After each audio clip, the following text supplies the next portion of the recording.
Top quality और consistent performance के लिए सिर्फ सिल्वर पंप नाम याद रखना। ಆ ಜಿಲ್ಲೆಯಲ್ಲಿ ದಿನದಿಂದ ದಿನಕ್ಕೆ ಕಳ್ಳತನ ಪ್ರಕರಣಗಳು ಹೆಚ್ಚಾಗ್ತಿವೆ. ಬೈಕ್, ಮಾಂಗಲ್ಯ ಸರ ಸೇರಿದಂತೆ ಮನೆ ಕಳ್ಳತನ ನಡೀತಾ ಇದೆ. ಅದರಲ್ಲೂ ಕೆಲವೇ ಸೆಕೆಂಡ್ನಲ್ಲಿ ಐನಾತಿಯೊಬ್ಬ ಲಕ್ಷ ಹಣವನ್ನು ಕದ್ದು ಕಾಲ್ಕಿತ್ತಿದ್ದಾನೆ.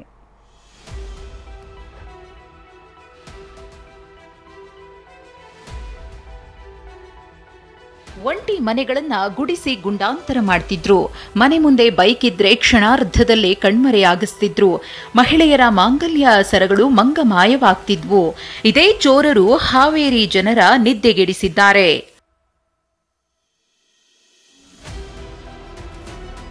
33 ಸೆಕೆಂಡ್ನಲ್ಲಿ 33 ಲಕ್ಷ ಕದ್ದ ಖದೀಮರು. ಕಾರಿನ ಗಾಜು ಒಡೆದು ಚೋರರ ಕೈಚಳಕ. ಈ ದೃಶ್ಯವನ್ನೊಮ್ಮೆ ನೋಡಿ.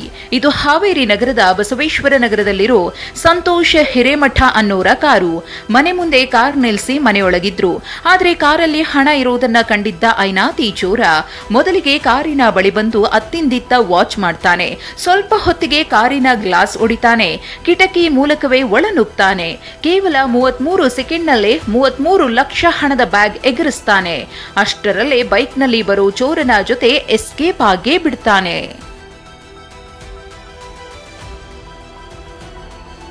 ಸಿವಿಲ್ ಕಾಂಟ್ರಾಕ್ಟರ್ ಆಗಿರುವ ಸಂತೋಷ್ ಹಾವೇರಿಯ ಯೂನಿಯನ್ ಬ್ಯಾಂಕ್ ಇಂಡಿಯಾದಲ್ಲಿ 33 ಲಕ್ಷ ಹಣ ಡ್ರಾ ಮಾಡಿದ್ರು.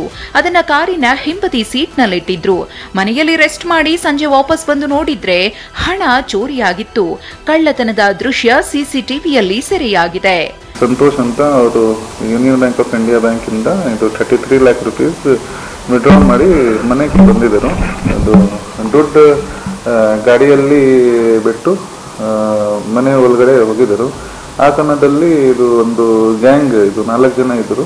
ಇದು 2 ಬೈಕಿಂದ ಬಂದು ವಾಚ್ ಮಾಡ್ತಾ ಇದ್ದರು. ಅವರು ಆ ಸಮಯ ಅರೌಂಡ್ 4:10 ಗಂಟೆಗೆ ಅವರು ಕಾರ್ಗೆ ಇದು ಗ್ಲಾಸ್ ಬ್ರೇಕ್ ಮಾಡಿ ದುಡ್ಡು ತಗೊಳ್ಳಿ ಹೋಗಿದ್ದರು. ಹಾಡ ಹಗಲೇ ಕಳ್ಳರ ಗ್ಯಾಂಗ್ ಕ್ಷಣಾರ್ಧದಲ್ಲೇ ಬರೋಬ್ಬರಿ 33 ಲಕ್ಷ ರೂಪಾಯಿ ದೋಚಿದೆ. ಖದೀಮರ ಪತ್ತೆಗೆ ಪೊಲೀಸರು 3 ತಂಡ ರಚಿಸಿ ಶೋಧ ನಡೆಸುತ್ತಿದ್ದಾರೆ. ಅಣ್ಣಪ್ಪ ಬಾರ್ಕಿ, TV9 ಹಾವೇರಿ.